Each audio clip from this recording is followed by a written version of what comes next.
जिस फाइट के बारे में जिस ओर इशारा कर रहे थे वासु, उसी ओर लिए चलते हैं। आज बात करेंगे बिग फाइट की। आज कौन कौन सी बिग फाइट्स रहेंगी। असल में लड़ाई तो हो चुकी है, लेकिन ये ऐसा अंशिका एकमात्र युद्ध है जिसका कि युद्ध लड़ने के बाद परिणाम आता है। और जो चर्चा, जो आपने देखा होगा, एक सीरियल आया था जिसमें रामायण के किरदार निभाए गए थे और उस सीरियल में युद्ध से ठीक पहले का एक वो गीत के कुछ शब्द मुझे याद आती है, यही रात अंतिम, यही रात भारी। वो रात तो गुजर गई अंशिका, लेकिन ये जो सुबह के 1-2 घंटे मुझे लगता है ये ज्यादा धक धक बढ़ा देने वाले मोमेंट्स रहेंगे नेताओं के लिए। बड़ी चीज है कि हम खुद भी जिस फेज से गुजरते हैं रिजल्ट्स के पहले, बड़े लड़ैया कौन है ये हम दिखा देते हैं कि कौन बड़े लड़ैया है और फिर किसके बीच बिग फाइट है। तो देखिए, शिवमंगल सिंह तोमर मुरैना की अगर बात करें और सत्यपाल सिकरवार कांग्रेस के प्रत्याशी, देखना होगा दोनों में से किसने जनता के दिल पर ज्यादा राज किया है। निश्चित रूप से शिवमंगल सिंह तोमर के सामने सत्यपाल हैं। और मध्य प्रदेश भिंड सीट की अगर बात करें तो ये संध्या राय को यहां पर भारतीय जनता पार्टी ने चुनावी मैदान में उतारा था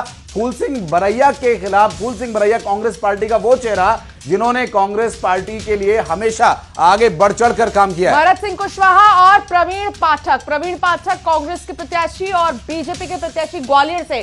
भरत सिंह कुशवाहा और ग्वालियर वो सीट थी जिसके कैंडिडेट्स को लास्ट में घोषित किया गया और था। ग्वालियर सीट पर प्रभाव रखने वाले नेता गुना से चुनाव लड़ रहे हैं और गुना इनकी पारंपरिक सीट रही है। ज्योतिरादित्य सिंधिया यहां से भारतीय जनता पार्टी के उम्मीदवार हैं और राव यादवेंद्र सिंह यहां से कांग्रेस पार्टी के उम्मीदवार बनाए गए थे। बिग फाइट में सागर की बात। बिल्कुल, अब सागर में बीजेपी ने डॉक्टर लता वानखेड़े को उतारा मैदान में और चंद्रभूषण सिंह बुंदेला कांग्रेस के प्रत्याशी। देखना होगा कि आज दोनों के बीच कितनी कड़ी फाइट होगी। और कड़ी फाइट टीकमगढ़ में भी है अंशिका, जहां वीरेंद्र कुमार बीजेपी के उम्मीदवार हैं और पंकज अहिरवार इनके सामने हैं। और जो एक राजनीतिक कद यहां पर अगर देखें तो थोड़ा सा एक मिसमैच रहता है, लेकिन चर्चित चेहरे दोनों ही एक जैसे टीकमगढ़ सीट पर। इसके अलावा टीकमगढ़ के अलावा दमोह की भी बात करें अगर, तो बीजेपी की तरफ से राहुल सिंह लोधी को प्रत्याशी बनाया गया और तरवर सिंह लोधी कांग्रेस के प्रत्याशी बने हैं। हालांकि यहां पर भी देखना होगा कि कितनी बिग फाइट है, क्योंकि ये भी एक हाई प्रोफाइल सीट। इसके अलावा भी बात करेंगे दमोह के अलावा खजुराहो की बात। खजुराहो की सीट बिग फाइट में वीडी शर्मा है, भारतीय जनता पार्टी के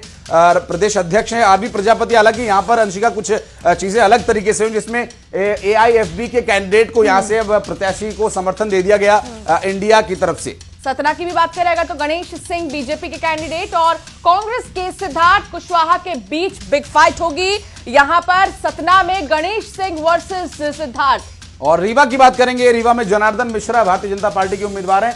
उनका जो मुकाबला है वो नीलम मिश्रा से है यहां पर। और रीवा सीट भी काफी महत्वपूर्ण सीट रहेगी, हालांकि यहां पर जो फाइट है वो बिग है और ये सीट भी बहुत ही महत्वपूर्ण है।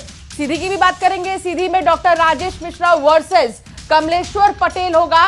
कांग्रेस के प्रत्याशी कमलेश्वर पटेल और दोनों के ही बीच देखना होगा कि आखिर वोटों का अंतर कितना होगा, कौन जीत हासिल करेगा। और आगे जब इसमें परिणाम आने लगेंगे तो वो भी हम आपको दिखाएंगे। शहडोल की अगर बात करें तो शहडोल से पुंदेलाल सिंह मार को यहां कांग्रेस पार्टी ने जो चुनावी मैदान में उतारा और हिमाद्री सिंह भारतीय जनता पार्टी की इस बार जो भरोसा जीतने में कामयाब रही थी। लेकिन अंशिका ये देखना होगा कि जनता का भरोसा इस बार अब कौन जीतता है। जबलपुर की भी बात करेंगे, बीजेपी ने आशीष दुबे पर भरोसा जताया और उन्हें कैंडिडेट बनाया है और आशीष दुबे वर्सेस दिनेश यादव का यहां पर मुकाबला है। कांग्रेस की तरफ से वो प्रत्याशी है और स्टेट लेवल के नेता है। देखना होगा कितनी कड़ी फाइट होगी। और ये सीट बहुत ही बड़ी सीट, बड़े बड़े चेहरे। फग्गन सिंह कुलस्ते इस सीट से चुनाव लड़ रहे हैं। हम बात कर रहे हैं मंडला लोकसभा सीट की। ओंकार सिंह मरकाम के सामने फग्गन सिंह कुलस्ते या फग्गन सिंह के सामने ओंकार सिंह मरकाम। अब देखना होगा, लेकिन इस सीट पर अंशिका जीत के बड़े दावे बीजेपी की तरफ से किए गए थे। अब बात बालाघाट की। बिल्कुल, बालाघाट से भारती पारधी एक और महिला प्रत्याशी हम देख रहे हैं भारतीय जनता पार्टी की।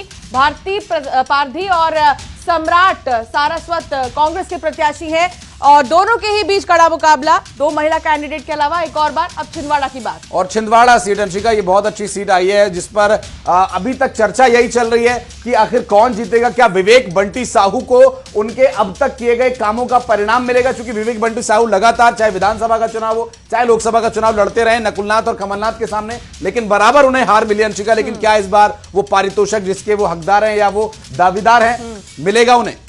अब बात होशंगाबाद की भी करेंगे। दर्शन सिंह चौधरी बीजेपी के प्रत्याशी वर्सेस संजय शर्मा कांग्रेस के प्रत्याशी। दोनों के ही बीच कड़ी फाइट, कड़ा मुकाबला। देखना होगा किसने जनता के दिल पर सबसे ज्यादा राज किया है। और अब बात विदिशा की, हाई प्रोफाइल सीट। ये very very high profile seat है अंशिका। यहां पर प्रदेश में मामा जी के नाम से मशहूर लंबे समय तक मुख्यमंत्री की जिम्मेदारी संभाल चुके शिवराज सिंह चौहान चुनावी मैदान में है। प्रताप भानु शर्मा को कांग्रेस पार्टी ने इस मैदान में उतारा उनके सामने। और अब बात भोपाल की भी कर लेते हैं। भरोसा जताया गया पहली बार। आलोक शर्मा भोपाल से कैंडिडेट हैं बीजेपी के, और अरुण श्रीवास्तव कांग्रेस के कैंडिडेट हैं।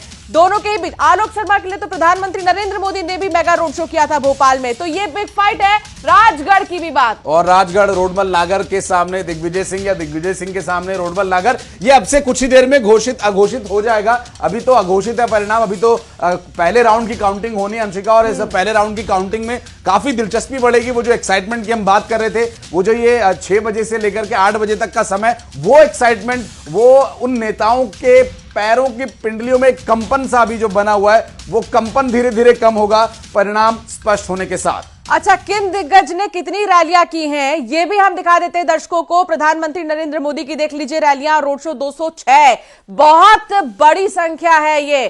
तमाम जो जगहों पर प्रधानमंत्री नरेंद्र मोदी गए और उन्होंने यहां पर रोड शोज और रैलियां की है। एक एक दिन में 3-3 जगहों पर जाना आशीष बहुत बड़ी बात, 3-3 4-4 जगहों पर। बिल्कुल अंशिका, और भूत भविष्य और वर्तमान जैसा कि हमने जिक्र किया भी था। अंशिका ने भूत से शुरुआत की है, तो भूत में चलते हैं और कैसा चुनाव परिणाम आएगा वो तो देखेंगे ही, लेकिन क्या तैयारियां हुई 2024 के रण में, दिग्गजों ने कितना दम दिखाया।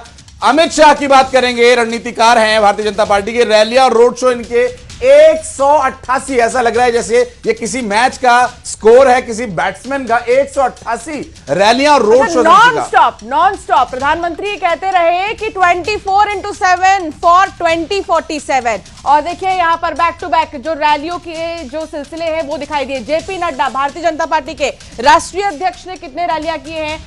87 रैलियां भारतीय जनता पार्टी के राष्ट्रीय अध्यक्ष की तरफ से की गई। 87 रैलियां रोड शोज किए गए हैं।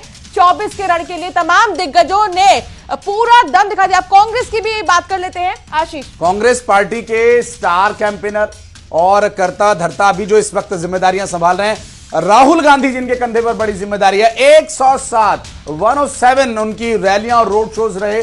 और अंशिका, ये बिल्कुल वैसे क्रिकेट के स्कोर जैसा दिखाई दे रहा है, जो जितने ज्यादा चुनाव प्रचार में रहा उतना ही बड़ा वो नेता, या फिर यूं कहें कि जितना बड़ा नेता उसने उतने ही ज्यादा रोड शो और चुनावी रैली की। और इसका एक बड़ा कारण यह अंशिका कि लोग सुनना चाहते हैं, देखना चाहते हैं, जानना चाहते हैं कि किसका क्या विजन है। प्रियंका गांधी की भी बात करेंगे। प्रियंका गांधी हर जगह मध्य प्रदेश से लेकर छत्तीसगढ़ तक तमाम बड़ी बड़ी सभाओं में वो नजर आई। उन्होंने मंच से अपनी बड़ी बातें की। कुल 108 रैलियां और रोड शोज प्रियंका गांधी की तरफ से किए गए। मल्लिकार्जुन खड़गे कांग्रेस पार्टी के अध्यक्ष, और रैलियां और रोड शो उन्होंने 100 से भी ज्यादा किए हैं। मल्लिकार्जुन खड़गे ने भी छत्तीसगढ़ में भी हमने देखा अंतिम दौर में वो नजर आए थे। निश्चित रूप से, और चूंकि एक बड़ा इंपैक्ट रहता है, और चूंकि ये दक्षिणी भारत से आते हैं और वहां का जो इंपैक्ट दिखाई देता है वो छत्तीसगढ़ में वहां के नेताओं की प्रासंगिकता अक्सर बनी रहती है। और वो चूंकि सीमावर्ती राज्य हैं, तो 100 से ज्यादा रैलियां करके जो प्रभाव डालने का प्रयास मल्लिकार्जुन खड़गे ने किया, और उसमें कई रैलियां, कई बयान उनके बहुत चर्चित भी रहे। अंशिका, उस पर भी मुझे लगता है हम बात करेंगे।